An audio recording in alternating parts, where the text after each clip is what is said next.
আসসালামু আলাইকুম এভরিওয়ান। বাবার মৃত্যু গল্পের চতুর্থ পার্ট। তো চলো বেশি কথা না বলে গল্প শুরু করা যাক। গালিব আমার থেকে দিব্যি কথা লুকাচ্ছে, তবে সে সহজে কথা লুকানোর ছেলে নয়। এর পেছনে রহস্যটাও বের করতে হবে। আর মুন্নির ব্যাপারে সব তথ্য আমাকেই বের করতে হবে। মুন্নি কোনো সাধারণ মেয়ে নয়। ট্রাঙ্কুলাইজার এটা হচ্ছে দ্রুত ঘুমানোর ওষুধ। এটা সাধারণত ছিনতাইকারীরা ব্যবহার করে, খারাপ কাজে বেশি ব্যবহৃত হয়।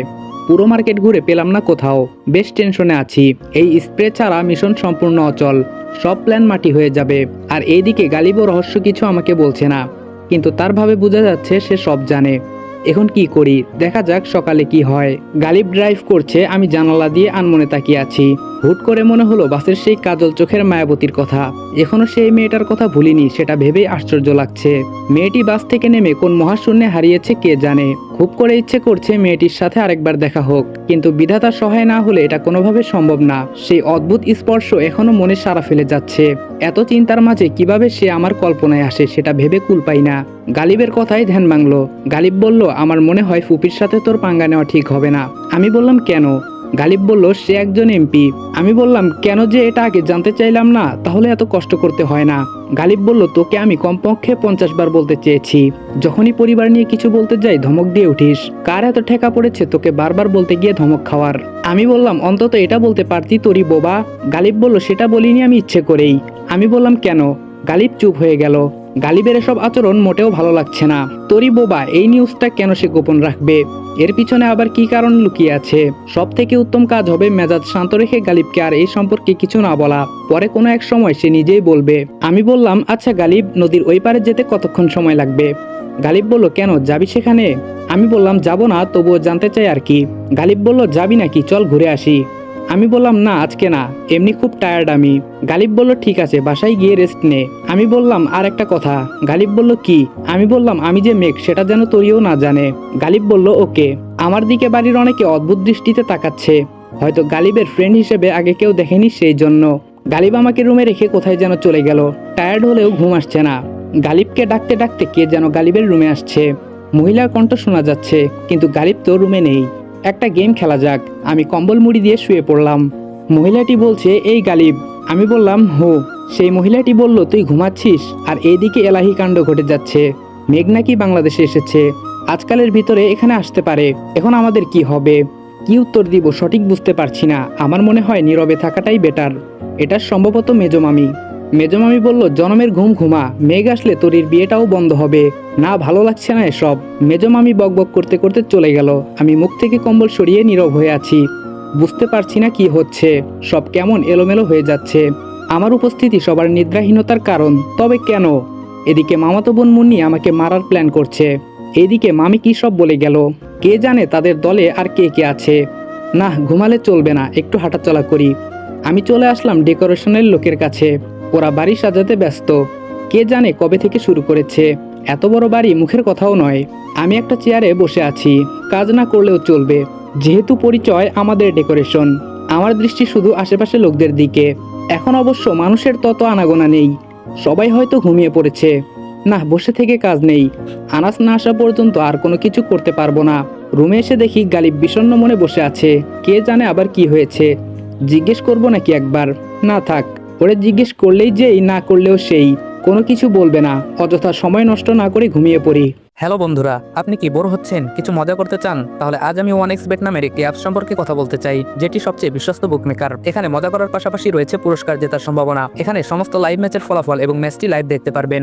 আপনি স্কোরের ভবিষ্যৎবাণী করে বাজি ধরতে পারেন, যেমন কোন দল জিতবে, কত রান করবে ইত্যাদি। এবং BMW গাড়ি, আইফোন, ল্যাপটপ আরো অনেক কিছু পুরস্কার জেতার সুযোগ রয়েছে। আর হ্যাঁ, বিখ্যাত PSG ও সিরিয়া এখানের স্পন্সর, তাই অবিশ্বাসের কোনো কথাই আসে না। এখানে ক্রাশ ও নতুন চিকেন রোড গেম সহ আরো বিভিন্ন ধরনের গেম রয়েছে, যেগুলো খেলে রয়েছে সহজেই টাকা জেতার সম্ভাবনা। আর রেজিস্ট্রেশন করার সময় আমার প্রচার কোড অনফায়ার ব্যবহার করে প্রথমবার জমাতে পান 12,000 টাকা পর্যন্ত ও ফ্রি স্পিন। আপনি সহজেই পেটিএম, ব্যাংক, বিকাশ, নগদ, রকেট এবং অন্যান্য সহজ পদ্ধতির মাধ্যমে আপনার জেতা টাকা তুলতে পারবেন। তাহলে আর দেরি কিসের? পিন কমেন্টের লিঙ্ক থেকে অথবা গুগলে 1xBet সার্চ করে আমার দেওয়া প্রোমো কোড অনফায়ার ব্যবহার করে রেজিস্ট্রেশন করুন এবং বোনাস পান। সকালে কারো হাতের ধাক্কায় ঘুম ভাঙলো। হকচকিয়ে উঠতেই দেখলাম তরি। আমাকে দেখে সে আটকে উঠল। হাতে তার চায়ের কাপ, মুখে বিষণ্ণ ভাব। আমি কি করব বুঝতে পারছি না। কাল বাদে পরশু যার বিয়ে সে এখানে কেন? আবার চায়ের কাপ হাতে। আমার বোনটাকে কি সবাই দাসী বানিয়ে রেখেছে নাকি? বুঝতে পারছি না কিছু। তরি আমাকে ইশারায় বোঝাচ্ছে গালিব কোথায়। আমি আশেপাশে তাকিয়ে দেখলাম গালিব নেই। ইশারায় বললাম জানি না। তরি চা নিয়েই উল্টো দিকে হাঁটা ধরলো। আমি বিছানা ছেড়ে উঠলাম, ব্যাগ থেকে ব্রাশ বের করলাম, বারান্দায় হাঁটাহাঁটি করছি। এটা আমার অভ্যাস। পুরনো ঐতিহ্যের পোশাক লুঙ্গি পরেছি, একটা সেন্টি গেঞ্জি পরনে, গলায় একটা গামছা। আমি এক মনে বাইরের দিকে তাকিয়ে দাঁত ব্রাশ করছিলাম। পেছন থেকে কে যেন কাঁধে হালকা হালকা স্পর্শ করে বলল, এই যে মেয়ে মিরাজ। চমকে গিয়ে পেছনের দিকে তাকালাম।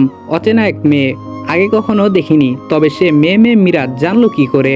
মেয়েটি বলল গুড মর্নিং। আমি বললাম আপনি কে? মেয়েটি বলল খুব আশ্চর্য ধরনের লোক আপনি। গুড মর্নিং বললাম, আপনি শুধু বললেন? আমি বললাম আমি শুধু বলিনি, আপনি কে সেটাও জিজ্ঞেস করেছি। মেয়েটি বলল আমার নাম প্রমা চৌধুরী। এই নামটা কোথাও যেন শুনেছি, সঠিক মনে আসছে না। মেয়েটি বলল কি ভাবছেন? আমি বললাম না কিছু না। মেয়েটি বলল আপনি কি সত্যি ডেকোরেশনের লোক? আমি বললাম সন্দেহ আছে নাকি? মেয়েটি বলল একটু একটু। আমি বললাম আমাকে কি মনে হয়? মেয়েটি বলল না, আপনার স্টাইল ফরেনারদের মতো, তাই বললাম। আমি বললাম বিদেশিরা লুঙ্গি পরে? মেয়েটি বলল সেই বিদেশি বলিনি, মানে আপনি বোধহয় দীর্ঘদিন বিদেশে ছিলেন। আমি বললাম কে আপনি? মেয়েটি বলল প্রমা চৌধুরী। আমি কিছু বলার আগে গালিব দৌড়ে আসলো। সর্বনাশ হয়ে গেছে। আমি বললাম কি হয়েছে? গালিব বলল তাড়াতাড়ি হাত মুখ ধুয়ে আয়। আমি বললাম কি হয়েছে বলবি তো? গালিব বলল আগে হাত মুখ ধুয়ে আয়। অতি দ্রুত ফ্রেশ হয়ে আসলাম। গালিব দুই হাত পেছনে আটকে এদিক সেদিক যাচ্ছে, আমার অপেক্ষা করছে। কি হয়েছে বলবি তো? গালিব বলল মেঘ চলে এসেছে। আমি বললাম তাতে সমস্যা কি? গালিব বলল নিচে গেলেই দেখতে পারবি সমস্যা কোথায়। আমি গালিবের পেছনে পেছনে যাচ্ছি। আমার পেছনে আসছে প্রমা নামের মেয়েটা। যাক, আনাস চলে এসেছে। এবার একে একে সব রহস্য বের করব। কিন্তু গালিব এত ভয় পাচ্ছে কেন? নিচে গিয়ে তো রীতিমতো স্তব্ধ হয়ে গেলাম। কে এটা? আনাস কোথায়? এটা আবার কে? ওহ মাই গড, আগে কোথায় দেখেছি বলে মনে হয় না। আমার সমবয়সী একটা ছেলে, আমার থেকে অনেকটা মোটা, বেশ স্টাইলিশ। কিন্তু কথা হচ্ছে এইটাকে আবার কে আমদানি করলো? গালিব আমার দিকে তাকাচ্ছে, আমি গালিবের দিকে। হঠাৎ মনে হলো এখন আবার আনাস চলে আসবে। ওদের থেকে একটু আড়ালে গিয়ে আনাসকে ফোন দিলাম। একটু পর ফোন রিসিভ করলো। আমি বললাম কোথায় তুই? আনাস বলল পথে। আমি বললাম যেখানে আসিস সেখানেই থেমে যা। আনাস বলল কেন? আমি বললাম বাড়ি চলে যা, প্ল্যান উল্টোপাল্টা হয়ে গেছে, আল্লাহ জানে এখন কিভাবে কি করব। আনাস বলল আচ্ছা ঠিক আছে। আমি ফোন কেটে দিয়ে আবার গালিবের পেছনে এসে দাঁড়ালাম। ছেলেটা এক হাত দিয়ে আম্মুকে জড়িয়ে ধরে আছে, সবার সাথে পরিচিত হচ্ছে। আম্মু তো রীতিমতো অ্যাক্টিং শুরু করে দিয়েছে, নাকের জল চোখের জল এক করে ফেলেছে। আমার কেন যেন বিরক্ত লাগছে ওনার অ্যাক্টিং গুলো। তরিকে দেখলাম একটু দূরে দাঁড়িয়ে আছে, মনে হচ্ছে ভাই হিসেবে ছেলেটাকে সে মানতে পারছে না। এমনি কাল রাত থেকে রহস্যে রহস্যে একদম শেষ হয়ে যাচ্ছি। এর মাঝে আমদানি হলো আরেক জিনিস। কোথায় আমি খেলবো সবাইকে নিয়ে, সে জায়গায় আমাকে নিয়েই সবাই খেলছে। এটা নিশ্চয়ই মুন্নির কাজ। ছোট মামাকে চিনতে অসুবিধে হলো না। কোথা থেকে এসে যেন ছেলেটার কাছে গিয়ে হেসে হেসে বলল, এটা আমার সেই পিচ্চি ভাগ্নে মেঘ। ছেলেটা বলল হ্যাঁ মামা, আমি মেঘ। এত কনফিউশনের মধ্যে পেট ফেটে হাসি আসছে। মনে মনে বললাম হ্যাঁ ভাই তুই মেঘ, আমি তো এলিয়েন। ডান দিকে তাকিয়ে দেখি প্রমা নামের মেয়েটা দুই হাত বুকে গুটিয়ে আমার দিকে ঘাড় পাকা করে তাকিয়ে তাচ্ছিলের হাসি হাসছে। এবার সন্দেহ হতে লাগলো মেয়েটাকে নিয়ে। ওর ভাবভঙ্গি একদম ভালো লাগছে না। এই নকল মেঘ চরিত্রের সাথে সে জড়িত নয় তো? বড় করে একটা দীর্ঘশ্বাস ছেড়ে সিঁড়িতে বসে পড়লাম। যাই একটা সুযোগ ছিল সব শেষ। এখন চেয়ে চেয়ে দেখা ছাড়া কোনো উপায় নেই। কিভাবে বের করব বাবার খুনের রহস্য? কিভাবে নিজের পাওয়া প্রতিটা কষ্ট মারজানা বেগমকে ফিরিয়ে দেব? এতদূর ছুটে আসার সার্থকতা কি? শুধু এইটুকু সার্থকতা, তরির বিয়েটা দেখতে পাবো। মনে হচ্ছে বাবার খুনের রহস্য রহস্যই থেকে যাবে। গালিবও এসে আমার পাশে বসলো। ওর মনেও হতাশার ছাপ। গালিব বলল এখন কিভাবে কি করবি? আমি বললাম চেয়ে চেয়ে দেখা ছাড়া আর কোনো উপায় নেই। গালিব বলল আচ্ছা এটা কার কাজ হতে পারে? আমি বললাম যার প্ল্যানই হোক সে আমাদের প্ল্যান সম্পর্কে জানে। গালিব বলল কিভাবে বুঝলি? আমি বললাম এত নিখুঁত প্ল্যান কার মাথায় বা আসতে পারে? গালিব বলল আরে মুন্নি আপুকে তুই চিনিস না, ওনার হাজবেন্ড আর উনি যে বদ। আমি বললাম তোর মুখে এসব তো মানায় না, আরো বেশি করে কথা পেটে রাখ। গালিব বলল তুই শুধু শুধু আমাকে দোষ দিচ্ছিস। আমি বললাম তুই তো নিষ্পাপ মুন্না। গালিব বলল আবার মুন্নাকে? আমি বললাম সিনেমার ডায়লগ। আচ্ছা চল মার্কেটে যেতে হবে। গালিব বলল কেন? আমি বললাম নাস্তা করব। গালিব বলল আরে ভাই মার্কেটে যেতে হবে না, সবার সাথে নাস্তা করবি। আমি বললাম এখন কিন্তু মেজাজ গরম হয়ে যাচ্ছে। গালিব বলল আচ্ছা চল। গালিবের রুমে এসে ফ্রেশ হয়ে নিলাম। গালিবটা আবার কোথায় যেন হারিয়ে গেল।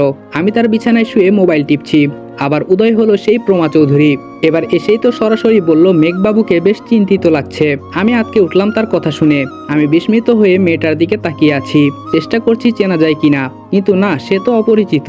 আমি বললাম কে আপনি? প্রমা বলল খোঁজ নিয়ে দেখেন কে আমি। আমি বললাম আপনি জানেন কি করে আমি মেঘ? প্রমা বলল সত্য কখনো গোপন থাকে না। আমি বললাম কি চান আপনি? প্রমা বলল ভালোবাসা। আমি বললাম কার? প্রমা বলল সময় হলে বলবো। আমি বললাম আগে আগে বলে দেই, আমি কিন্তু পারবো না। প্রমা বলল সময় হলে দেখা যাবে, আমাকে আপনি আপনি করবেন না, বয়সের ছোট। আমি বললাম ঠিক আছে, কিন্তু তুমি জানলে কি করে আমি মেঘ?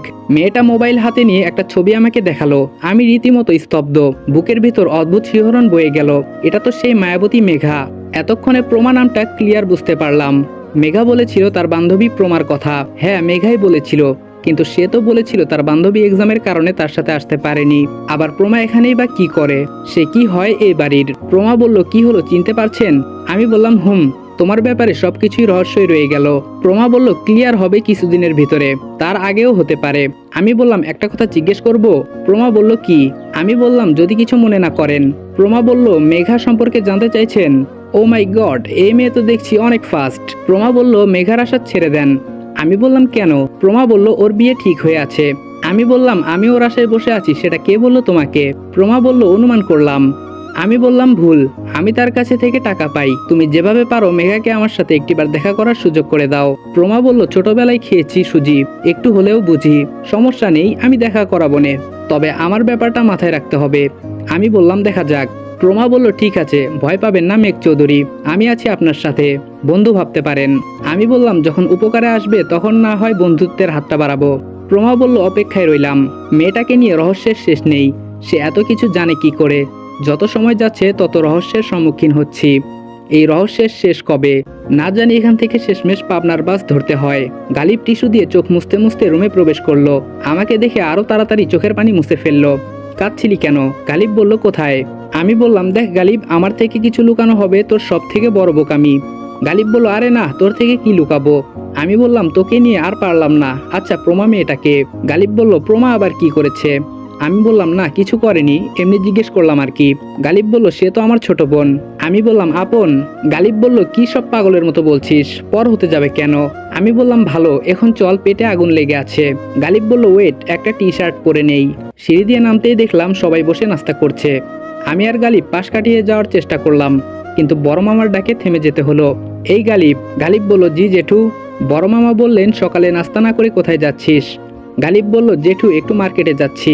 বড় মামা বললেন কেন, সকাল সকাল এত কিসের জরুরি? গালিব বলল না মানে জেঠু, মিরাজ রেস্টুরেন্টে যাবে। ছোট মামা বলল রেস্টুরেন্টে আবার যাবি কেন? গালিব বলল কাকু মিরাজ ব্রেকফাস্ট করবে। মেজাজ খুব খারাপ হতে লাগলো। এত পেঁচানোর কি দরকার, একটা কিছু বলে চলে আসলেই তো হয়। মেজো মামি বলল এখানে ব্রেকফাস্ট করলে কি সমস্যা? গালিব বলল না মানে আম্মু, মিরাজ দীর্ঘ অনেক বছর আমেরিকায় ছিল, আমাদের সাধারণ বাঙালি খাবার খেতে সেই তস্তবোধ করে। চট করে মুন্নি বলে উঠলো কাল তো বলেছিলি ডেকোরেশনের লোক। গালিব বলল আরে ডেকোরেশন তো ওর মামার, আর তাছাড়া আমি ইউএসএ ওর ফ্লাইটে ছিলাম, আবার একই ভার্সিটিতে পড়তাম। গালিবকে হাতে টানছি যাওয়ার জন্য, কিন্তু গালিবের মতলব যে অন্যটা ছিল তা কিছুক্ষণ পরে বুঝতে পারি। মেজো মামি এসে আমার হাত ধরে এক প্রকার জোর করে টেবিলে নিয়ে বসালো, সাথে গালিবও বসলো। বড় মামা গালিবকে শাসাচ্ছে, তুই দিনের দিন গর্দভ হচ্ছিস নাকি? একটা ফরেনার ছেলে আসলো, তুই কারোর সাথে পরিচয় করিয়ে দিলি না, ছেলেটা কিভাবে আছে, কি খায় না খায়। মেজো মামা আমাকে বলল তুমি কিছু মনে করো না, আমার ঘরে একটা বলদ হয়েছে, আরে খেতে পারে না তো, খেতে অভ্যাস করতে হবে। আমি বললাম থাক হয়েছে আঙ্কেল, আমি গালিবকে নিষেধ করেছিলাম। এর ফাঁকে গালিব চট করে সুযোগ বুঝে বলে ফেললো জেঠু মিরাজকে কিছুদিন রাখতে চাই, ওর বাবা মা নেই তো, শুধু ওর মামা আছে বাংলাদেশে। বলছিলাম কি আমার সাথে যদি ওর ছুটি পর্যন্ত সময়টা রেখে দিতাম। মেজো মামা বলল আরে এখানে বলা বলির কি আছে গালিব, সে থাকবে এখানে, আমাদের সবার সাথে সময় কাটাবে। ওর নাম যেন কি বললি? গালিব বলল মিরাজ। মেজো মামা বলল ওহ মিরাজ, তুমি যতদিন আছো একদম বাইরের খাবার খাবে না, আমাদের বাড়িতে খাবে। আরে তুমি তো জাতে বাঙালি, দেশের খাবার খেয়ে অভ্যস্ত হও। আমি বললাম দেখা যাক। আমাদের কথার মধ্যে দিয়েই নকল মেঘ বলে উঠলো মামা খুব ভালো সিদ্ধান্ত নিয়েছো, আমারও একা একা খুব বোরিং লাগছিল, যাক ফরেনার একটা সঙ্গী পাওয়া গেল। মেজো মামা বলল সমস্যা নেই, গালিব আছে মিরাজ আছে, সব তোর সমবয়সী। গালিবকে এতক্ষণ যাই বলি না কেন এখন বেশ বুদ্ধিমান মনে হচ্ছে, সুযোগ বুঝে এমন একটা কাজ করলো বলার বাহিরে। আমার অবশ্য এই পরিবারে এই পজিশনটা বেশ প্রয়োজন ছিল। ডেকোরেশনের লোক সাজার একটাই উদ্দেশ্য বাড়ির চারপাশ খুঁটিয়ে খুঁটিয়ে দেখা, কেউ কিছু মনে করবে না। 3 দিন যে কোনো সময় যে কোনো জায়গায় যেতে পারবো, কেননা পুরো বাড়িটার আনাচে কানাচে সাজানোর কন্ট্রাক্ট কিন্তু ইতোমধ্যে দেওয়া হয়েছে। কিন্তু আমার সব প্ল্যানে পানি ঢাললো এই মুটকো মেঘ। আচমকা এমন একটা সিচুয়েশনে পড়বো ভাবিনি।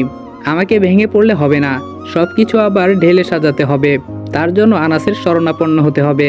খাবার টেবিলে সবাইকে দেখছি কিন্তু তরিকে দেখছি না। তরি আর এই পরিবারের মাঝে কিছু তো একটা আছে, সবাই আমার বোনকে অবহেলা করছে না তো? মার্জানা বেগমের তো নিজের পেটের মেয়ে, তাহলে সে কিছু বলছে না কেন? আবার গতকাল মামি বলেছিল মেঘ আসলে তরির বিয়ে ভেঙে যাবে। এই কথাটা তখন ততটা গুরুত্ব দেইনি, এখন দেখছি সব থেকে এই কথাটা বেশি গুরুত্বপূর্ণ হয়ে দাঁড়িয়েছে। না, আর হাত গুটিয়ে বসে থাকলে চলবে না, কিছু একটা করতে হবে। আমি আর গালিব তার রুমেই বসেছিলাম, হুট করে মার্জানা বেগম আসলো সেখানে। আমি আর গালিব অনেকটা থমকে গেলাম, কি বলবে কে জানে। আম্মু বলল গালিব, গালিব বলল জি ফুফু। আম্মু বলল তোরা একটু মেঘের সাথে যা তো। গালিব বলল কোথায়? আম্মু বলল মেঘ নাকি তরির বর দেখতে যাবে, তোরা গেলে ভালো হয়। আমি গালিবকে ইশারায় বললাম রাজি হওয়ার জন্য। গালিব বলল আপনি চিন্তা করবেন না, আমরা যাব। আম্মু বলল ঠিক আছে, রেডি হয়ে নিচে আসো। মার্জানা বেগম চলে গেল। আচ্ছা গালিব, তরির হবু বর দেখতে কেমন রে? গালিব বলল এটা আর আমাকে বলিস না। আমি বললাম কেন? গালিব বলল সেখানে গেলেই দেখতে পাবি। আমি বললাম আমার কেমন যেন লাগছে রে, মনে হচ্ছে তোরই ভালো নেই। গালিব বলল 2 দিন থাক, তাহলেই বুঝতে পারবি। আমি বললাম শুন গালিব, এমপি মন্ত্রী গুনার টাইম নাই আমার। আমি কেমন ছেলে তুই ভালো করেই জানিস। আমি যদি দেখি আমার বোনের একটু কষ্ট, পুরো বাড়িতে আগুন লাগিয়ে দিব। কে বাঁচলো কে মরলো সেটাও দেখবো না, মৃত্যুর পরোয়া আমার নেই। গালিব বলল মাথা ঠান্ডা রাখ, উত্তেজিত হয়ে কিছু করা যায় না। আমি বললাম মাঝে মাঝে মন চায় তোকেও ইচ্ছে মতো পিটাই, তুই সব কথা আমার থেকে গোপন রেখেছিস। গালিব বলল আমি তো আর সাদে গোপন রাখিনি, কোনো অদৃশ্য শিকলে আমার হাত পা বাঁধা। আমি বললাম আমার কাছে বললে সমস্যা কি? গালিব বলল আচ্ছা বাদ দে, চল নিচে চল। আমি বললাম ওয়েট, আচ্ছা নকল মেঘটাকে কে নিয়ে আসলো বলতো? গালিব বলল সেটা তো আমি ভাবছি, সম্ভবত মুন্নির কাজ। আমি বললাম কিন্তু সে কেন নকল মেঘকে নিয়ে আসবে? গালিব বলল জাস্ট অল্প কিছুদিন এখানে থাকলে সব নিজেই জানতে পারবি। আমি বললাম অপেক্ষায় রইলাম।